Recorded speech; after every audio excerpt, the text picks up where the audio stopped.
Aries, hello. Ito yung reading mo for June 25 to 30. Kamusta ka, Aries? Yan. If you're new here, please don't forget to subscribe, like, follow. Pakibasa na lang yung description nitong video para dun sa mga gusto mag-avail ng personal readings. Diyan lahat ng kailangan yung info, pati yung link.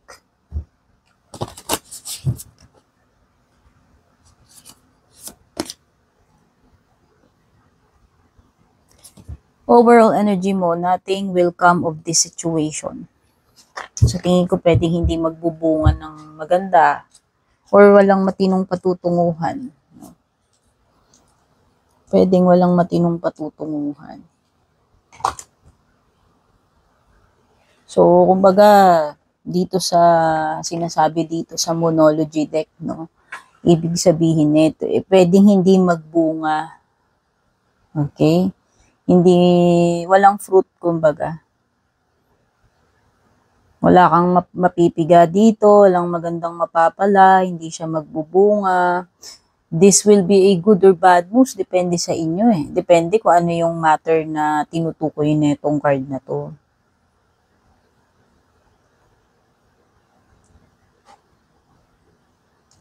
Kumbaga, example, no? Pwedeng good or bad. Sige, bigay ako example. Halimbawa, ikaw ay nag-overthink ka about a situation na hindi naman pala ganun kasama, pero na-overthink mo. Then, lilitaw na itong card na to is a positive sign. Kasi, wala namang talagang dapat ipag-alala, no? Okay, pero kung halimbawa, meron kang person na pinag-aaksayan ng panahon, then, the meaning of this card is negative. Kasi ibig sabihin, walang wala kang mapapala dito sa connection na to. So, gaya nga ng sabi ko, no, kunin nyo na lang ano yung nagre-resonate sa inyo kasi hindi naman po ito personal reading. For sure, hindi lahat makaka-relate dito. So, this card could indicate a good sign or a bad sign depending on kung ano na yung sitwasyon ninyo or yung matter at hand, yung topic na pinag-uusapan or tinutukoy na itong card na to. Okay, so ano siya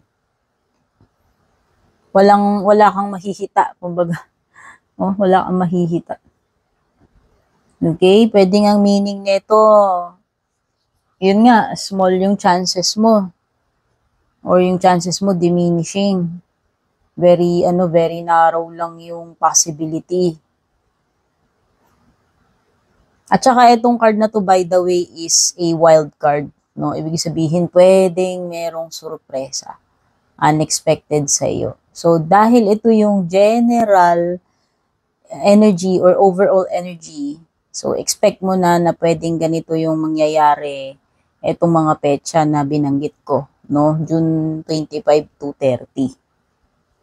Kumbaga, siguro i-surrender mo na lang sa kalangitan, sa divine, kasi mukhang hindi mo naman hawak yung magiging outcome nito, no? Basta merong something na sorpresa, unexpected na pwedeng mangyari. Okay?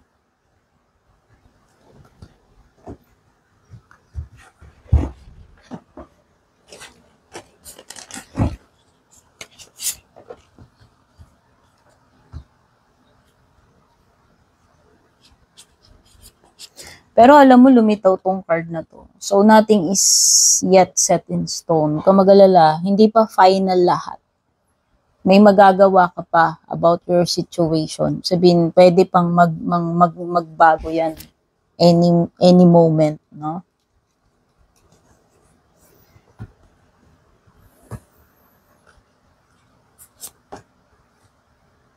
Time for healing. Pwedeng yung problema ng iba dito is yung recovery. O baka yung iba, halimbawa, may pinagdadaan kayo, pwedeng hindi pa rin kayo ganun ka-okay hanggang katapusan. Kumbaga, hindi pa kayo tapos doon sa healing process. No? Yung iba, nagpapagaling pa lang. So, ayan, palakas lang kayo. Especially yung mga nagkaroon ng health problems, nagkasakit kayo, hindi kayo okay lately, physically, emotionally, or spiritually man yung pinag-uusapan niya, or financially, no? Pero this is an indication naman na may healing, may recovery. Kaya lang pwedeng yung iba nga, baka nag-i-struggle kayo since this is a challenge card, no?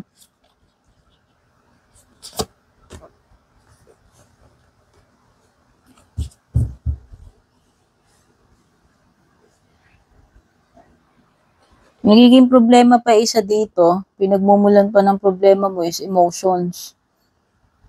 Pwedeng iba, lalong hindi nakakatulong yung pagiging emotional ninyo. So, do not let these negative emotions na sila yung mag-take over sa iyo etong period na ito. Okay?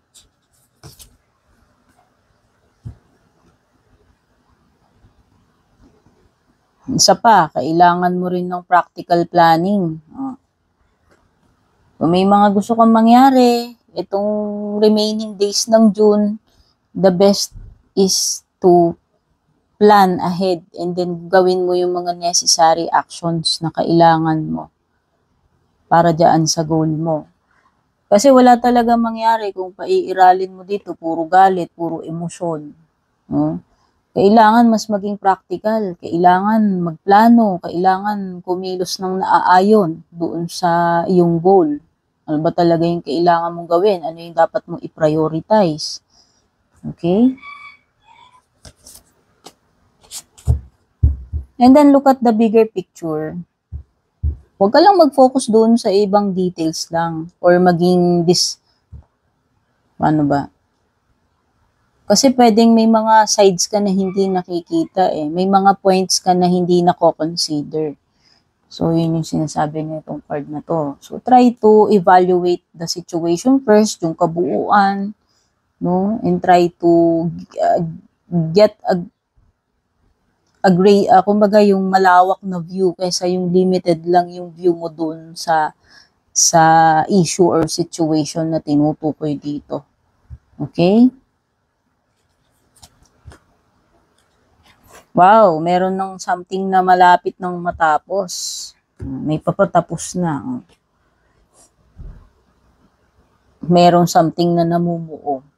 Okay, mukhang may makukumpleto ka. Meron ng pwedeng may dito. Pwedeng may sasabog. Parang kasing may namumuo and feeling ko parang very fiery, very emotional. No? Ayan. So, pwedeng ganun. Pwedeng ano ba tawag dito, magbe-breakdown or sasabog na lang bigla tong person na to. Kung ikaw yan, emotions man yan, galit mo ba yan? Hindi ko alam Or kung meron mang something na namumuo, like may situation na makikita mo na ano ba talaga yung totoong nangyayari na or yung pinaka-outcome, malapit mo nang makita.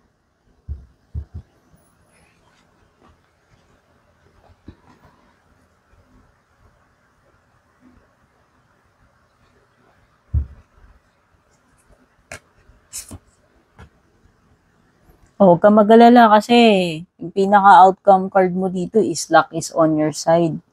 No? Ano man ang mangyari, mukhang in the end, siswertihin ka pa rin No? Bebenasin ka pa rin. Ibig sabihin, hindi ka naman talong-talo, hindi ka naman agabyado, mabibigyan ka pa rin ng chance kasi ayan, may swerte pa rin sa pinaka-outcome mo. And by the way, meron tayong, tingnan natin yung mga signs na meron dito. Merong Taurus, may Sagittarius, Aries, at saka, ayun, Sagittarius, no?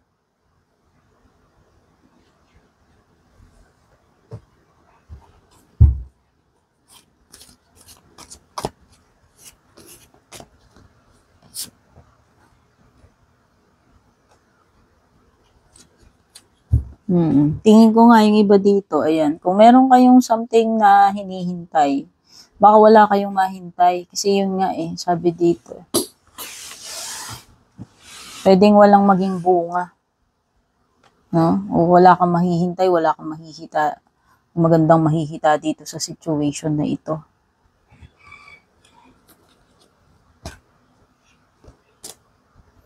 Chariot card. Chariot card, Cancer energy.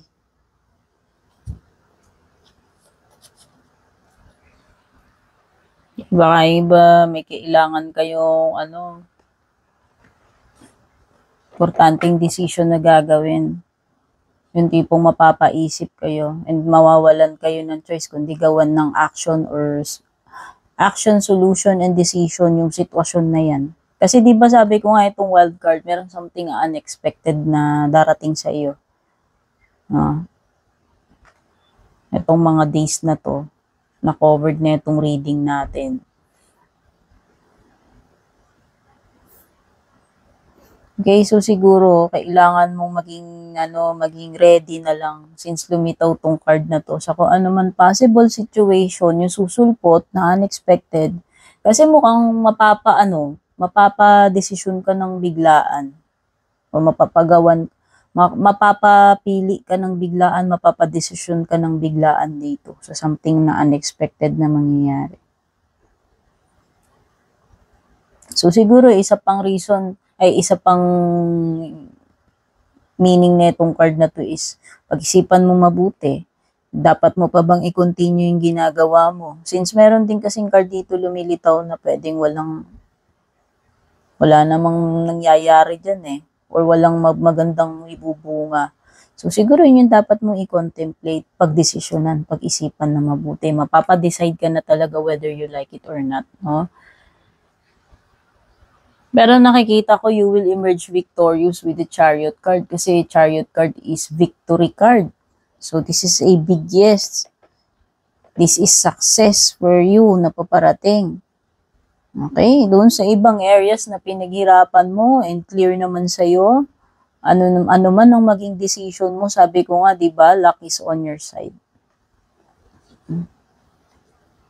Ano man ang maging decision mo. Kasi itong Chariot na to is also about decision. Itong tatlong cards na to. Diba, binabanggit ko na pwedeng may unexpected situation susulpot darating. Pipilitan ka mamili, mag-decide. Okay, and nakikita ko, based dito sa cards mo, whatever is yung maging decision mo, nakikita ko na magiging okay naman. Magiging in favor naman para sa iyo yung outcome ng decision mo kasi ito ay victory, success Kailangan mo lang talagang makita yung lahat ng aspects, examining mabuti yung kabuuan ng senaryo, ng sitwasyon. Kailangan mo lang talaga i-consider lahat-lahat before you make a decision or before you make a move or a choice. Diba, yung binabanggit ko kanina dito sa full moon in Sagittarius.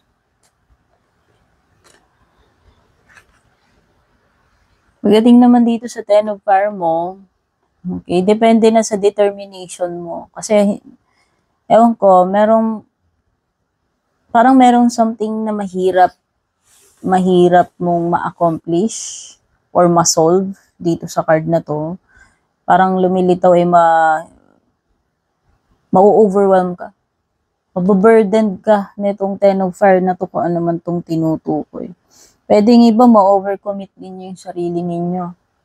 Kaya, syempre, di ba, alam naman natin, minsan napasubo tayo, na-overcommit ninyo, akala ninyo, kakayanin nyo, pero hindi pala. Tapos, sasabihin mo, uy, ang hirap pala. Ngayon ko lang na-realize, ba't ko pa kinumit yung sarili ko dito? Ba't ko pa pinasok to? Ang hirap pala. Okay, and then mapapasubo ka na whether you like it or not. Kasi pumasok ka sa isang commitment na kahit mahirap, kailangan tapusin mo. Halimbawa, job yan, order, depende.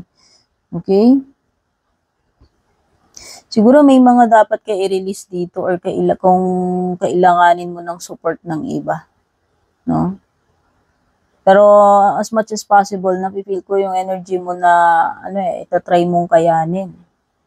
Itatry mong gawin lahat. No? Makaya mo lang. Kasi ito rin ay indication na malapit na yung glory, yung success. Konti na lang yung titiisin mo. No? Kaya siguro kahit sobrang hirap ka, ipupush mo talaga na kahit sabihin na natin kahit napasubo ka na, kahit na hirap ka na, konti na lang yung lalakarin mo, andun ka na sa pinaka-target mo, sa pinaka-goal mo, which is yung success, yung chariot. So, depende sa'yo, sa fighting spirit mo, hanggang saan mo kaya, or titiisin, no? Pero nakikita ko, your goal is in sight, nakikita ko hindi ka magkikwit hanggat di mo ma-achieve yan, hanggat hindi makuha yung magandang, yung positive outcome, no? Okay. Kuha pa tayo ng message naman for self-care, self-love message for you. Ano kaya?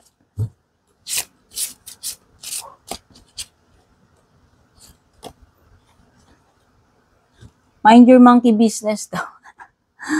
Okay. Alam mo, nabuburden ka na nga dito. Dahil mo na ang problema dito. Buburden mo pa ba yung sarili mo, yung business ng ibang tao? Hayaan mo yun, business nila yun. Basta ikaw magpaka-busy ka dun sa business mo. Ngayon, kung may nangingialam sa'yo, no, hindi nila pinakikialaman yung sarili nilang business, tapos yung business mo yung pinakikialaman na. Depende naman sa degree yan kung paano ba yung way ng pakikialam nila.